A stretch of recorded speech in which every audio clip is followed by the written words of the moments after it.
starter med at dyppe rispapiret i det kolde vand. Den skal ikke være dernede for længe.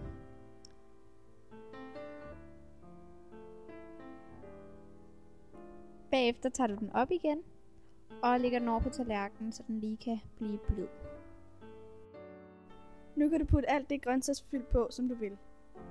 Her har vi salat,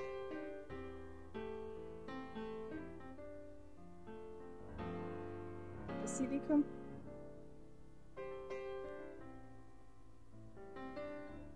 cashewnødder, mango og forårsløg.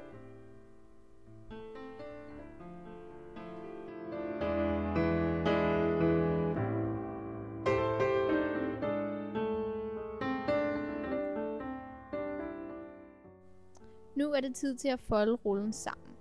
Du starter med at tage det øverste stykke og folde ned om fyldet.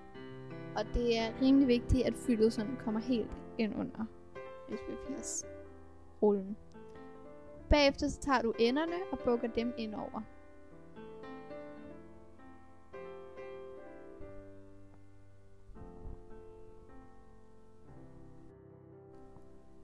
Slut af med at lægge kødet på og folde et par gange.